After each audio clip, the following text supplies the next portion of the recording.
est-ce qu'il t'est déjà arrivé de parler avec une personne et de te rendre compte que malgré tous tes efforts, elle ne te comprenait pas? Un peu comme si vous ne parliez pas la même langue, que ce soit au travail, en famille ou avec tes amis, les incompréhensions et les malentendus compliquent souvent les relations. Alors, dans cette vidéo, je vais tout simplement partager avec toi les 5 clés essentielles à connaître pour comprendre d'où peuvent venir les problèmes, pour les anticiper, et surtout comment tu vas pouvoir adapter ta communication pour la rendre stratégiquement meilleure. Et si tu te demandes pourquoi on passe d'un sujet sur les relations humaines à la communication, je te dirai tout simplement parce que tes relations et tes interactions vont directement dépendre de la qualité de ta communication. D'autres critères rentrent bien sûr en jeu pour avoir une bonne relation avec l'autre, mais je t'en parlerai dans d'autres vidéos, parce que dans celle-ci, j'ai choisi de me concentrer sur les bases à connaître pour avoir une bonne communication, en sachant que tout premier contact commence par la communication orale ou écrite. Je vais donc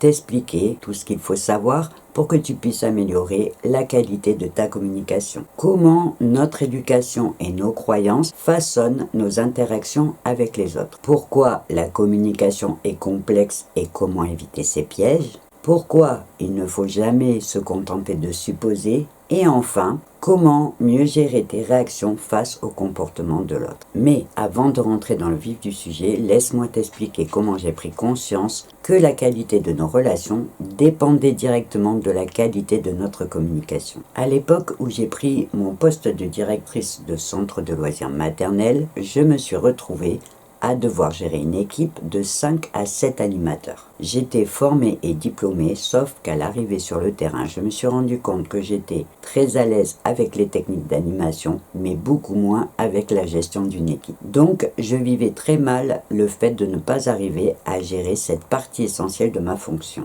Les conflits dans l'équipe me pesaient, et c'était tellement compliqué que j'en étais arrivé au point de penser à démissionner. Sauf que j'ai compris que le problème venait tout simplement de mon manque de compétences, et j'ai donc décidé de me former à la pédagogie et aux relations humaines. Et je peux te dire que cette décision m'a changé la vie. La première chose qui m'a permis de transformer ma perception de la situation, ça a été d'apprendre à faire la différence entre mes deux casquettes, celle de Nat et celle de la directrice. Ça peut paraître tout bête, mais c'est super important dans une relation parce que ça m'a permis de prendre des distances avec les conflits et d'être moins dans l'émotionnel. Au final, je me suis formée sur les relations humaines, sur la dynamique des groupes et sur la gestion des conflits, ce qui m'a permis de mettre en place des méthodes de travail basées sur une bonne communication, sur le respect, sur la bienveillance et sur l'empathie. L'ambiance a carrément changé et l'esprit de l'équipe aussi. Cette expérience a été très riche et elle m'a surtout appris que la qualité de la communication est primordiale dans sa relation avec l'autre et aussi qu'elle demande quelques compétences techniques. D'où l'idée de te proposer cette petite vidéo pour t'aider à améliorer tes relations avec les autres en apprenant à mieux les gérer et donc à moins les subir. Alors, pour commencer, je te dirais que la toute première chose à toujours garder à l'esprit, c'est que dans ta relation avec l'autre, tu ne pourras jamais agir que sur toi-même. C'est-à-dire que la seule chose sur laquelle tu auras le contrôle, c'est sur ce que tu vas faire toi. Sur le choix de tes mots, sur le choix de tes gestes et sur ta manière de communiquer. Selon tes choix, tu pourras soit calmer la situation, soit mettre de l'huile sur le feu, mais tu ne pourras jamais agir directement sur l'autre. La deuxième chose à ne jamais oublier, c'est que chaque personne a été façonnée par son éducation, sa culture, ses croyances, ses influences et ses expériences. Ce que nous vivons depuis notre enfance va jouer un rôle déterminant dans nos relations avec l'autre. Par exemple, on sait qu'un enfant qui grandit dans une famille qui valorise l'expression des émotions apprendra très tôt à partager ses sentiments, à parler de ses joies et de ses peines. Il développera une certaine confiance en lui et une meilleure intelligence émotionnelle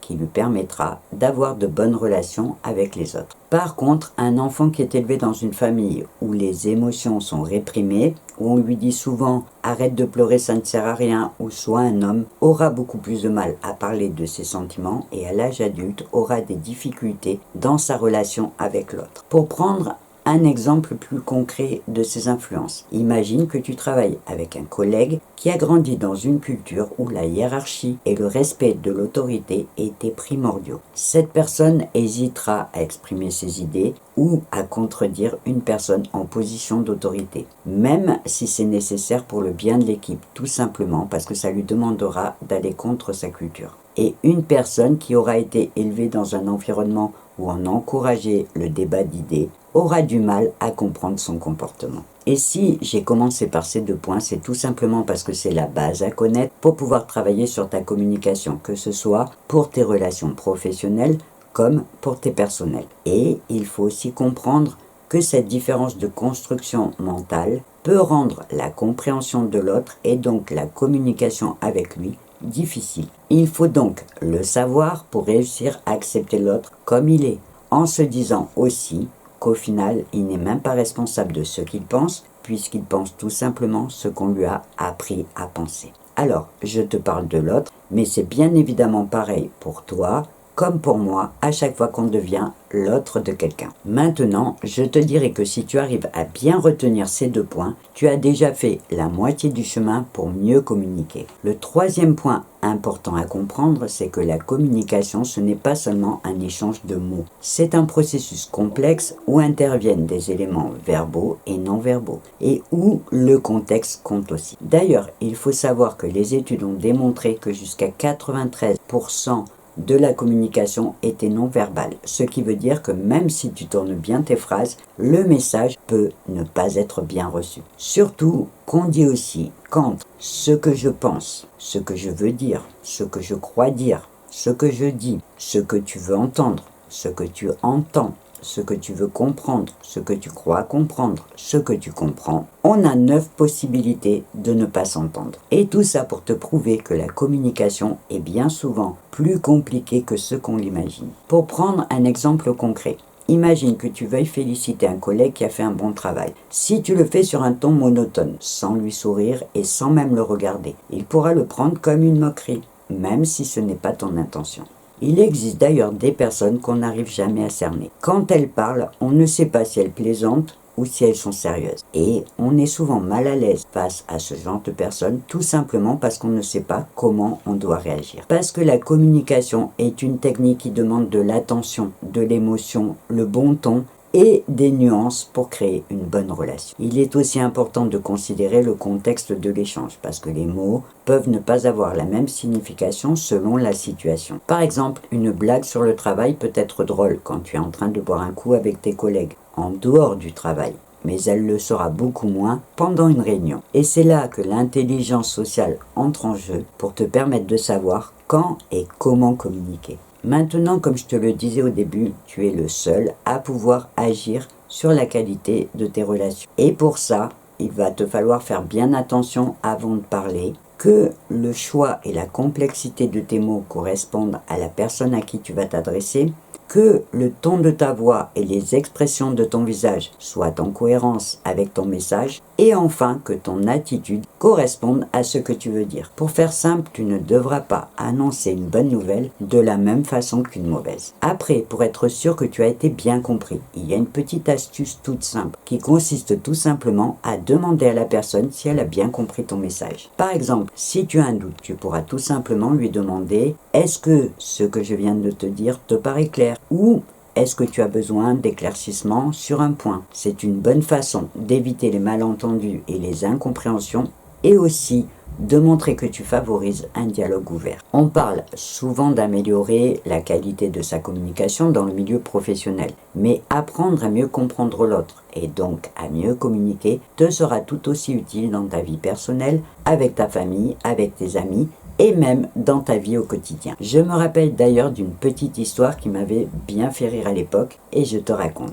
Une fois, c'était, je précise, à l'époque où les portables n'existaient pas encore, j'avais donc demandé à une personne dans la rue mon chemin. La dame m'a répondu très gentiment, mais elle m'a tellement donné d'explications et elle parlait tellement vite que j'ai rien compris. Et le pire, c'est qu'à peine elle a eu fini son dernier à droite à gauche, qu'elle a retourné les talons et a repris son chemin. J'ai même pas eu le temps de la remercier. Alors que moi, quand je renseigne une personne qui est perdue, je prends le temps de bien lui expliquer et même de vérifier avec elle si elle a bien compris. Limite, je le prends comme une mission. Il faut absolument que la personne arrive à bon port. Et cette petite histoire va me permettre de rebondir sur le 4e point dont je veux te parler. Parce que cette dame n'avait pas seulement une mauvaise communication, mais elle a fait une erreur en supposant que j'avais compris. Parce que les suppositions sont tout simplement l'une des principales sources de malentendus dans nos relations. Souvent, nous avons tendance à croire que nous savons ce que l'autre pense ou ressent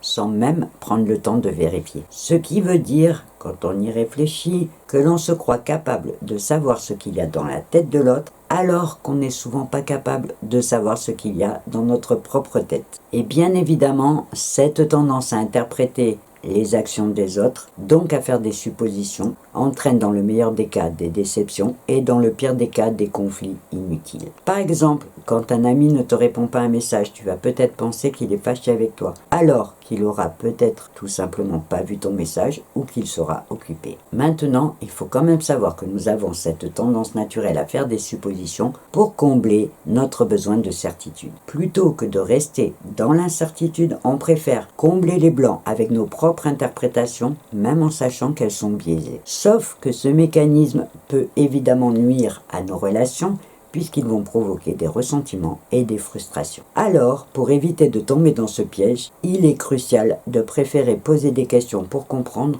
plutôt que de supposer. Pour aller plus loin, cette fois dans la compréhension de l'autre, tu peux aussi choisir d'utiliser l'écoute active, qui consiste à non seulement faire attention aux mots prononcés, mais aussi aux émotions et aux intentions qui se cachent derrière ces mots. Tu pourras utiliser des techniques de reformulation, c'est-à-dire que tu vas écouter la personne et ensuite tu lui feras un petit résumé pour voir si tu as bien compris le message. Par exemple, tu vas lui dire « Si j'ai bien compris, tu te sens comme ça et comme ça, à cause de ça et de ça, est-ce que c'est bien ça ?» C'est une communication qui offre une meilleure écoute et qui renforce la confiance entre les deux interlocuteurs. Enfin, le 5e et dernier point, c'est ta réaction face au comportement de l'autre. Pour commencer, il faut savoir que chaque personne a son bon et son mauvais côté. Et oui, au risque de te décevoir, c'est pour tout le monde.